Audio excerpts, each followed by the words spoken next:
Abu berbeda. Thalib itu tidak sekaya saudara-saudara yang lain ya. Karena anak ini kelak akan menjadi pemimpin umat yang akan merubah peradaban dunia. Menyampaikan niatan baik ya dari Khadijah untuk menjadikan Muhammad sebagai suaminya. Assalamualaikum warahmatullahi wabarakatuh. Kembali lagi bersama kami di PD Media Podcast. Kali ini kita akan melanjutkan kembali perbincangan kita mengenai Sirah Nabawiyah. Di part ini yang saya tunggu-tunggu. Bukan berarti part-part yang lain nggak ditunggu juga. Tapi khusus di part ini, saya dulu sempat bolak-balik baca riwayatnya karena saking penasarannya. Maka dari itu, tetap bersama kami di PD Media Podcast dan mari kita mulai pembahasannya.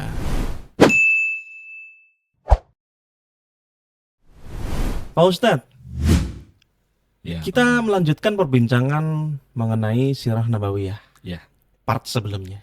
part selanjutnya Kalau ya. sebelumnya kita berakhir di pertemuan Muhammad kecil Ya, dengan Pendeta Bahira, Pendeta Bahira.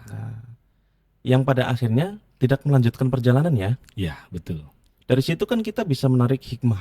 Betul. Banyak hikmah yang bisa kita ambil dari pelajaran beliau Ya, bertemu betul. dengan Pendeta Bahira. Ya, Dan hingga sampai nanti pada puncak masa remaja sampai sampai nanti dewasa dewasa. mendapatkan gelar Al-Amin. Ya, Oh, itu luar biasa itu. luar biasa sekali Pak Imam.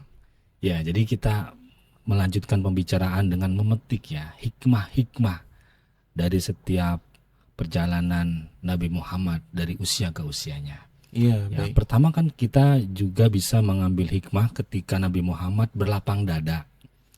Yang saat itu sudah punya rencana menjadi seorang pedagang ke negeri Syam. Mm-mm. Yang mungkin kalau secara umum di otak atau di kepala itu kan sudah memikirkan keuntungan yang besar, Iya. ya. Tapi ketika bertemu dengan Pendeta Bahira, kemudian mendapatkan nasihat untuk kembali ke kota Mekah, Nabi Muhammad menerima keputusan itu dan menerima keputusan dari Abu Thalib untuk kembali ke kota Mekah, dan itu diterima dengan lapang dada. Iya. Ini hikmah pertama ya, bahwa Nabi Muhammad bukanlah sosok yang menjadikan dunia sebagai tujuannya ya. Tidak ambisius ya. Bukan seorang yang ambisius, tetapi seorang pemuda yang sangat nurut kepada orang yang mengasuhnya, yaitu Iya. pamannya Abu Thalib. Ya. Iya, betul. Kemudian ketika kembali ke kota Mekah, Nabi Muhammad justru mendapatkan peranan baru yang beliau sangat rendah hati dengan peranan tersebut, yaitu sebagai pengembala domba atau pengembala kambing. Ya. Sebagai penggembala. Iya, sebagai pengembala. Bayangin, dari yang tadinya sudah kepikiran menjadi seorang pengusaha yang skalanya itu internasional, Iya.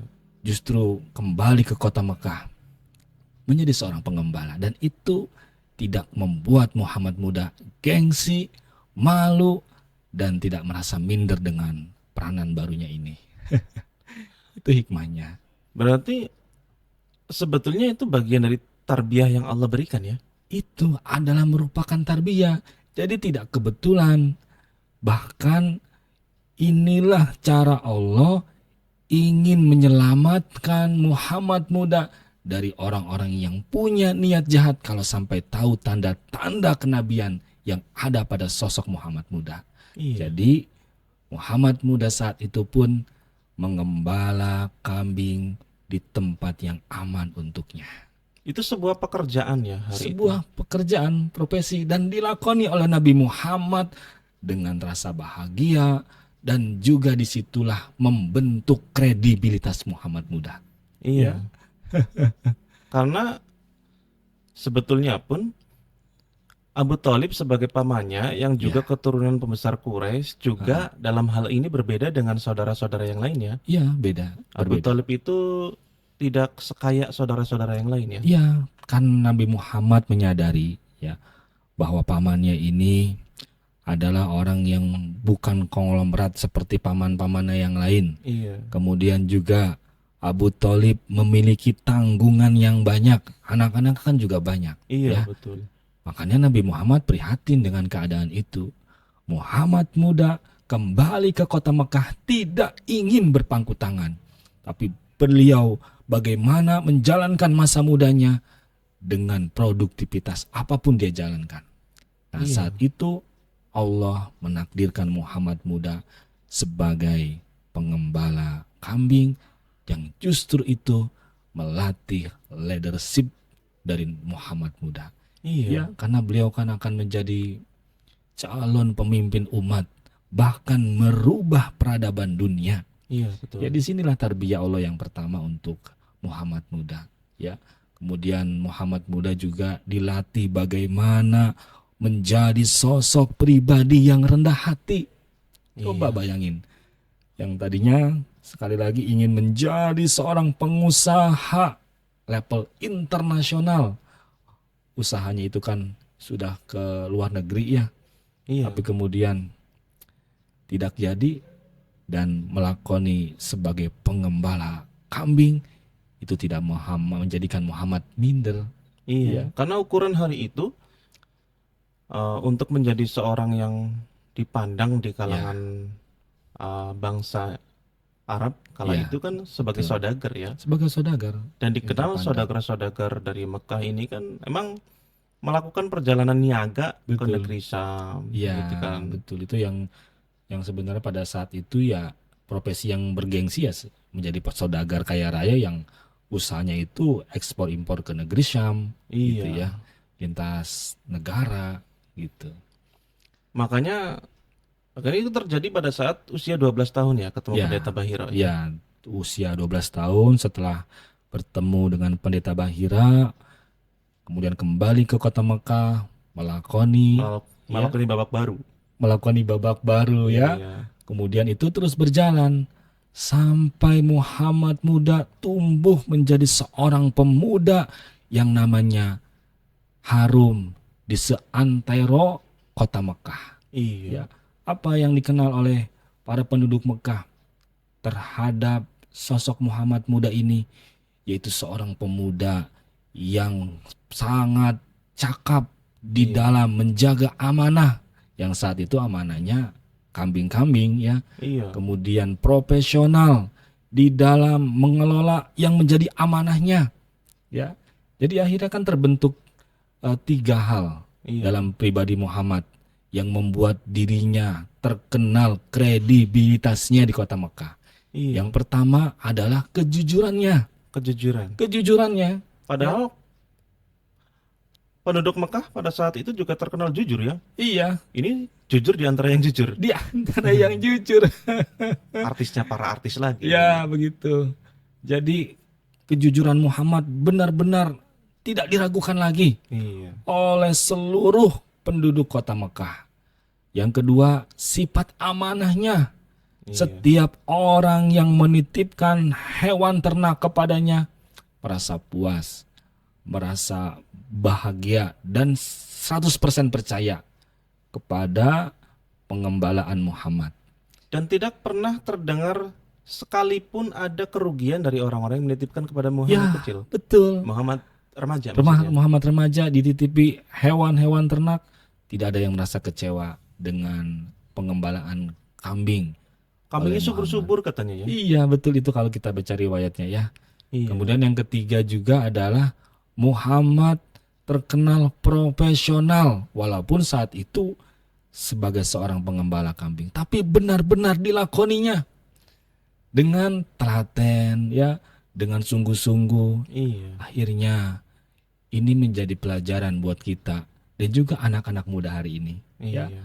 Apapun profesi kita ya, teman-teman semua, jangan pernah menganggap kecil setiap peranan yang sedang kita jalani. Karena kita tidak pernah tahu apa yang akan terjadi masa depan. Iya, justru bisa jadi apa yang kita lakoni hari ini, kalau kita benar-benar tulus, ikhlas menjalankannya, penuh profesionalisme, bisa jadi ini menjadi batu loncatan menuju kesuksesan yang lebih besar di suatu hari nanti. Iya. Kalau Iya. kita perhatikan dengan seksama, Ya, Sebetulnya pun ya. seorang Muhammad muda dia juga tidak mengetahui bakal jadi nabi kan? Tidak, Tidak iya, mengetahui sama sekali kan? tidak mengetahui.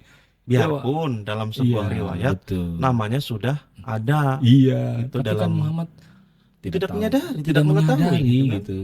Yang penting menjalani saja bagaimana menjalani hari-harinya dengan hari-hari yang terbaik. Seperti Iya. itu hikmah yang bisa kita ambil ya. Nah, kemudian juga walaupun Muhammad mungkin sering mendengar ya Mm-mm. kata-kata dari dulu Abdul Muthalib Iya. sering mengatakan sebagai kata-kata afirmasi bisa jadi ya. Iya. Ketika ini adalah anakku yang kelak akan menjadi pemimpin besar. Iya. Nah, itu sering dikatakan seperti itu. Bisa jadi ini adalah bentuk doa ya. Dan Ucapan juga adalah doa. ucapan adalah doa Iya. ya. Kemudian ketika pendeta Bahira berpesan kepada Abu Thalib, jaga anak ini dengan baik karena anak ini kelak akan menjadi pemimpin umat yang akan merubah peradaban dunia. Nah, ini kan juga Ucapan juga. ucapan. Ucapan yang menjadi doa. Iya, makanya perbanyaklah ucapan yang baik ya, Berkata-kata yang baik. Ya. berkata-kata yang baik. Jadi banyak Bisa. sekali hikmah ya ternyata. Banyak sekali hikmah yang bisa kita dulang ya. Luar biasa, Masya Allah ya. Ya. Mm-mm. Jadi ini kan proses penggembalaan kambing dengan ya banyak literasi sejarah yang menyebutkan bahwa beliau sebagai orang yang memang bekerja menggembala kambing Ya. yang dimiliki oleh orang-orang pada saat itu ya. Iya, betul di kota Makkah. Nah itu berlangsung sampai usia berapa Pak Ustadz? Nah, akhirnya kan ketika di usia 20 tahun ke atas, nama Muhammad semakin harum. Semakin harum. Kredibilitasnya sebagai pengembala kambing itu akhirnya didengar Iya. ya oleh sosok seorang pengusaha besar Iya. yang bernama Khadijah. Ya, kebetulan saat itu Khadijah ingin mengembangkan bisnisnya ke negeri Syam Iya. dan membutuhkan seorang manajer lah kalau saat ini ya untuk mengelola bisnisnya ke negeri Syam. Iya. Sedang mencari, kemudian didengarlah nama Muhammad, orang yang jujur, orang yang amanah, orang yang profesional, dan orang yang kredibilitasnya teruji. Sehingga Khadijah memberikan perintah kepada stafnya ya Iya. yang bernama Maisyarah untuk menyelidiki siapa si tokoh yang hari ini sedang dibicarakan banyak orang di kota Mekah Iya. yang namanya Muhammad. Tolong kamu cari tahu sosok ini. Didengarlah ya oleh Maisyarah, begitu mengenal Muhammad, tokoh yang benar-benar pantas untuk menjadi manajernya Khadijah, Mm-mm. maka disampaikanlah ke Khadijah. Dan Khadijah pun merasa kagum kepada sosok Muhammad muda ini. Tahan dulu Pak Ustadz. Ya, Jadi ini kan sebuah, katakanlah hari itu belum ada TV, ya. hari itu belum ada internet. belum ada, ya. Kalau sekarang ada sebuah kayaknya nggak viral, nggak bagus Iya. kayak gitu kan. Kok bisa seviral itu ya? Berarti kan dari sangat masif pemberitaan tentang Muhammad muda ya. Betul, Dari mulut ke mulut, Ah, dari lisan ke lisan, Iya. dari mungkin orang-orang yang pada nongkrong membicarakan Muhammad Ya, ya. gitu, sampai-sampai seorang Khadijah. Nah, ini yang mau saya tanyakan. Khadijah ini Ya. siapa? Ya, Khadijah ini Ya.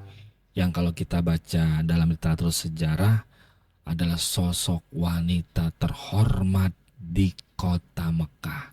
Seorang konglomerat kaya raya yang kekayaannya itu Iya. berlipat-lipat dari pengusaha lainnya di kota Mekah.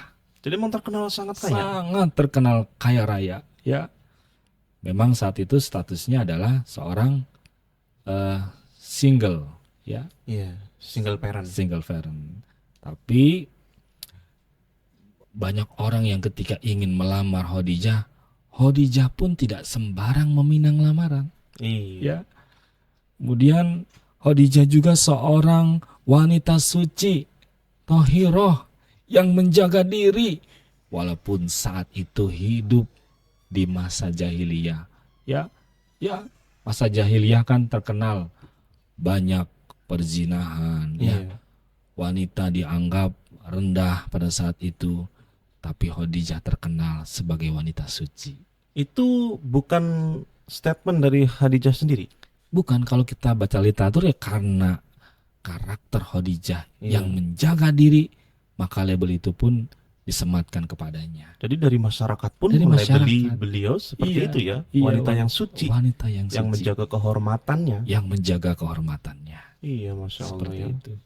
Jadi Khadijah binti Khuwailid ya. Ya, Jadi seorang wanita kaya raya, betul. seorang saudagarnya para saudagar, Saudagarnya para saudagar. sampai mendengar viralnya seorang Muhammad muda. Ya, seperti itu.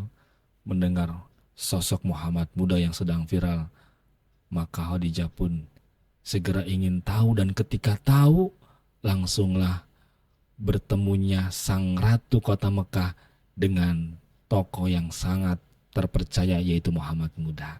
Iya. Kemudian mereka melakukan kerjasama bisnis. Ya, Muhammad bagaimana ketika mengatur bisnisnya Khadijah ke negeri Syam, justru Khadijah merasa puas dengan kinerja manajernya ini. Ya, Iya.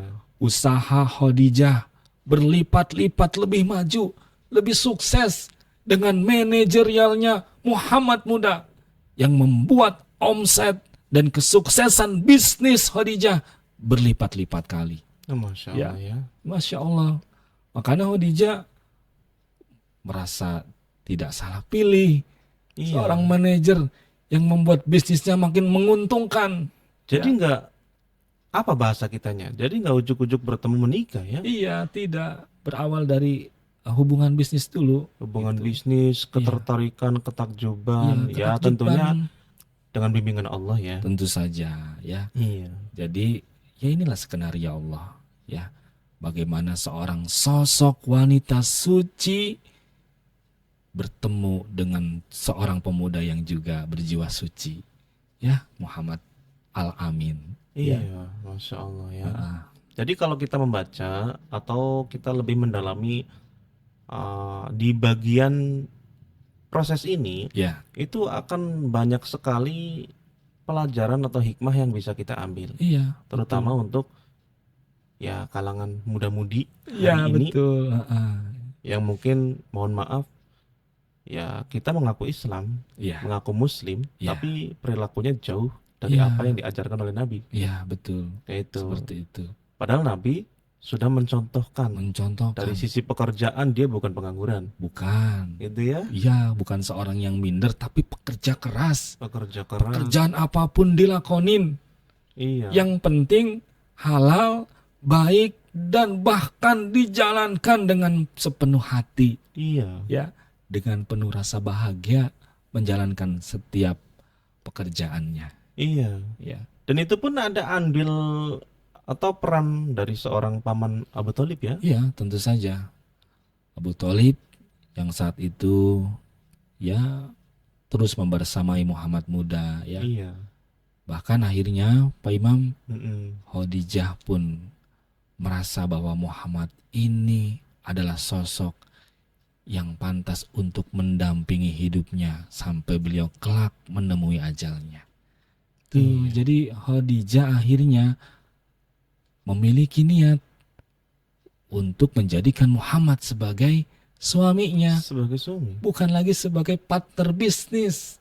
Ya, Sebentar Pak Ustadz, ya, ini menarik nih. ya, ya. Jadi bukan Muhammad muda yang secara ketertarikan kepada Khadijah, bukan?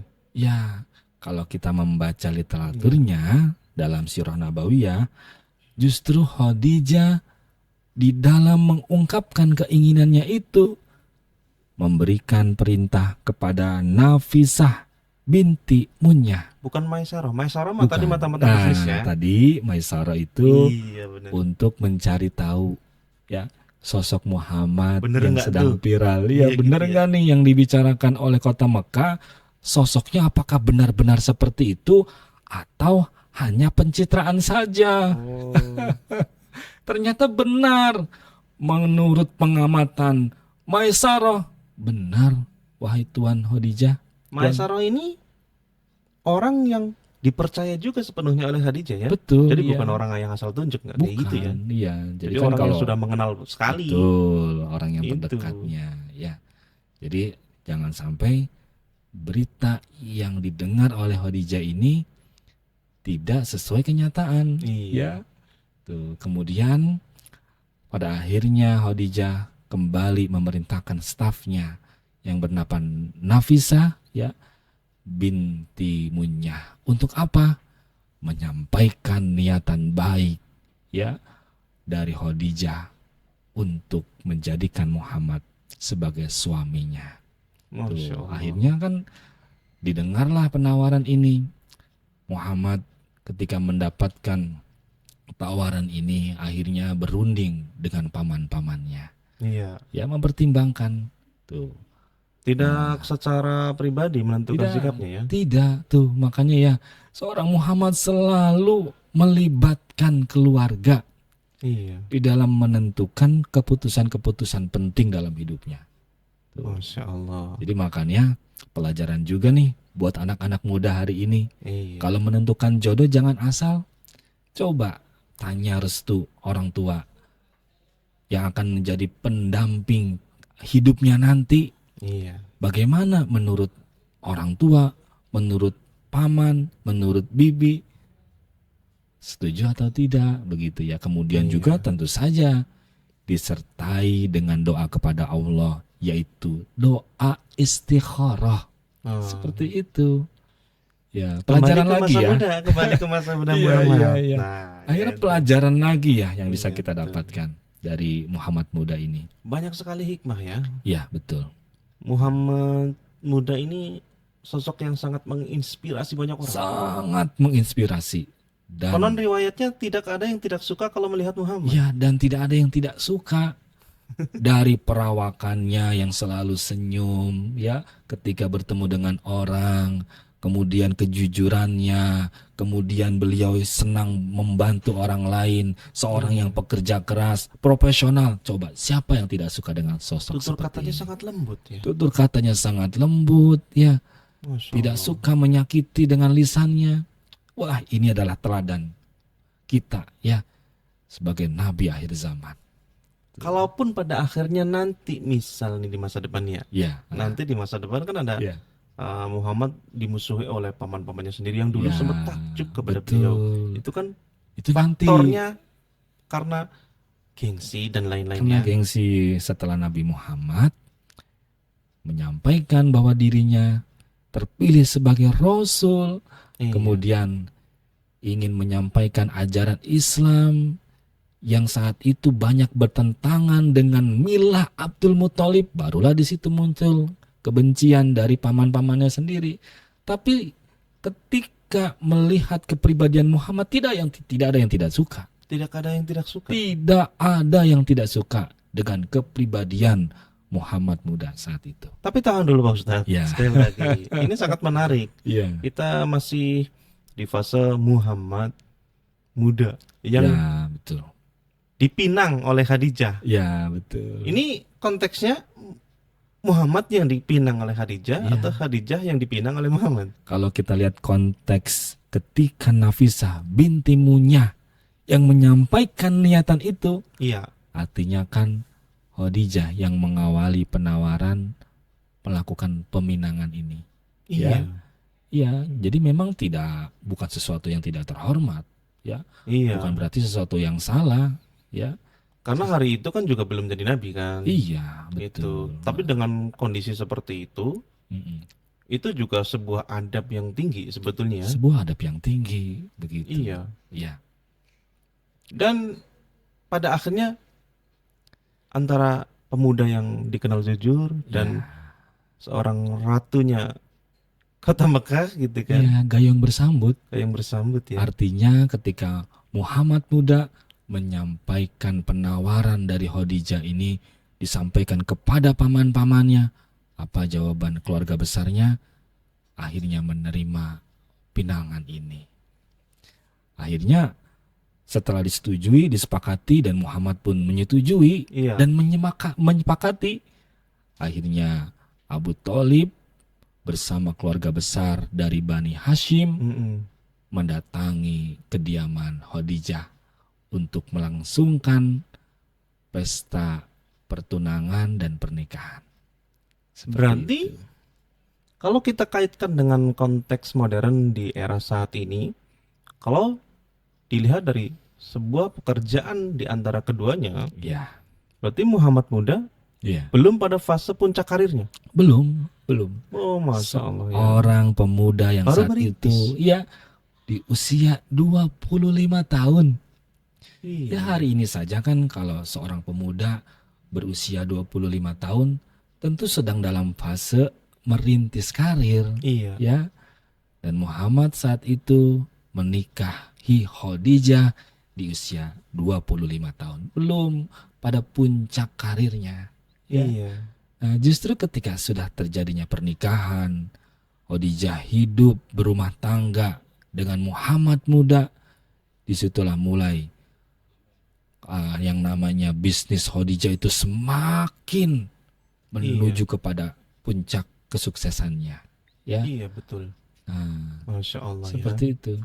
Jadi ini pada proses pernikahan keduanya yang memang sebetulnya oleh masyarakat Kota Mekah pada saat itu adalah sebuah pernikahan yang istimewa ya. Betul, ya, Kalau diriwayatkan oleh beberapa sumber riwayat, iya, itu disebutkan kan dalam pernikahan pasti ada mahar. iya, betul, betul. Yang Ya banyak ya Iya. referensi tentang maharnya Muhammad muda saat itu yang sedang merintis karir, ya. iya. Tapi beberapa riwayat yang kita baca dan bisa dipertanggungjawabkan itu adalah 20 ekor unta muda dan 12,5 kiloat emas.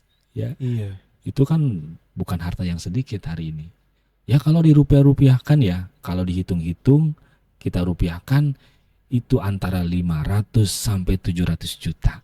Coba pemuda mana hari ini yang memberikan mahar kepada istrinya menikah di usia 25 tahun mengeluarkan harta 500 juta untuk sekedar maharnya saja. Itu kalau Ya. dikaitkan dengan kurs mata uang rupiah hari ini ya. Iya, Tapi betul. kalau rupiah, kemungkinan rupiah 10 tahun yang lalu mungkin miliaran ya.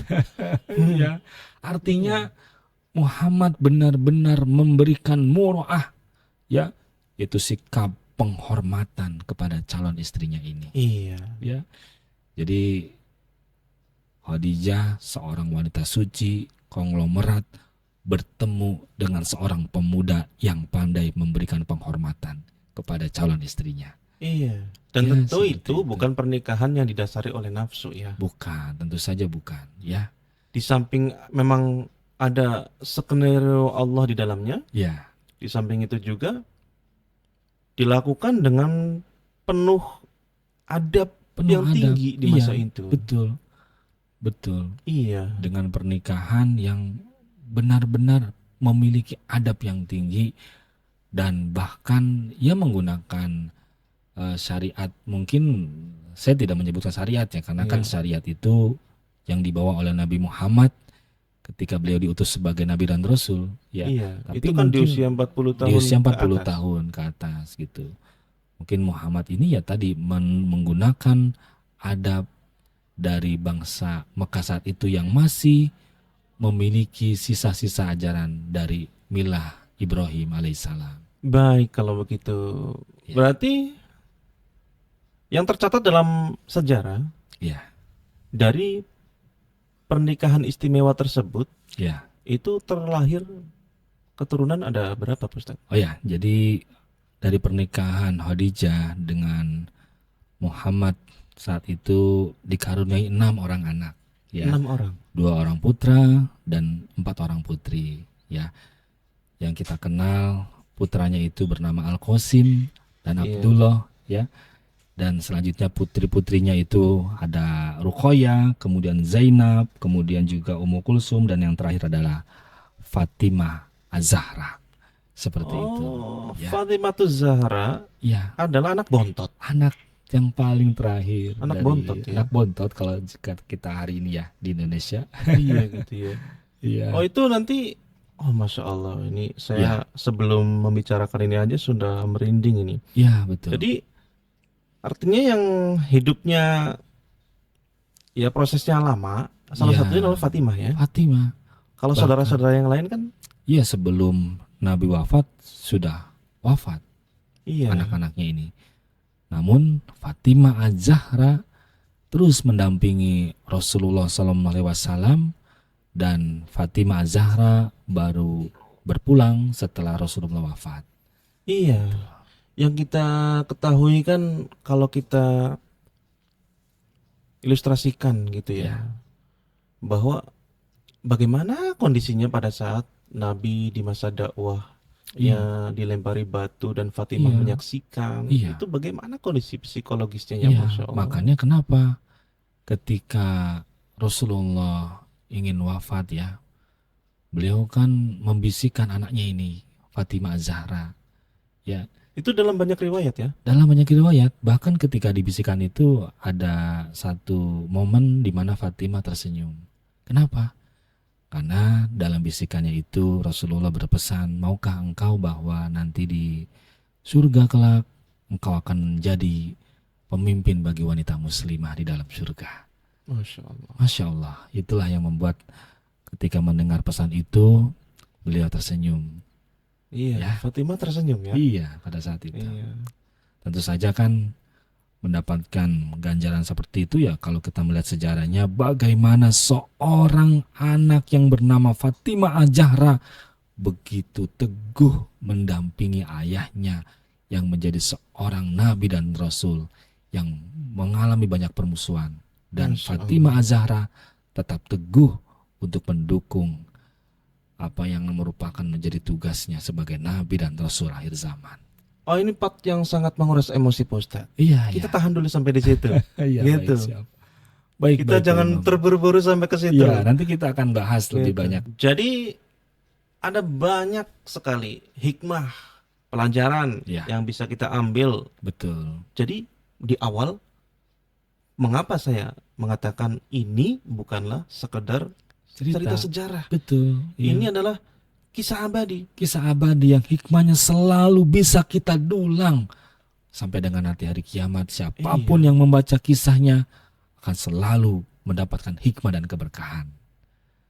Seperti itu. Sebetulnya saya menahan-nahan air mata dari tadi tapi ya depan kamera lah. Coba Ya, kita Masya Allah ya. Masya kelihatan Allah, kayak Masya gitu. Allah. Jadi ya, siapapun ya akan meneteskan air mata ketika ya. Mengenang, mendengar ya. atau Ya, mengenang ya, kisah-kisah beliau semasa hidup. Ya. Jadi segala apapun yang dirasakan oleh seluruh umat sudah beliau rasakan. iya, betul. Itu kan diabadikan dalam Quran. Betul. Masya Iya. Allah. Ya. Oke, jadi ini kan setelah menikah, Iya, betul. memiliki keturunan. Turunan dan hidup selayaknya rumah tangga ya Iya, di kebanyakan masyarakat kota Makkah. Kemudian Muhammad menjadi seorang pengusaha sukses bersama Khadijah ya. iya. Khadijah pun merasa senang dengan kesuksesan bisnisnya. Bersama-sama merintis. Betul, betul. Bukan merintis lagi, Iya, meneruskan meneruskan perusahaan iya, istrinya ya. iya. Kemudian ada satu momen ya Iya, di mana ini menjadi penegasan ya iya. bahwa Muhammad adalah sosok seorang yang sukses yang saat itu terjadi peristiwa renovasi Ka'bah Ka'bah Ya. direnovasi waktu ya itu ya. saat itu.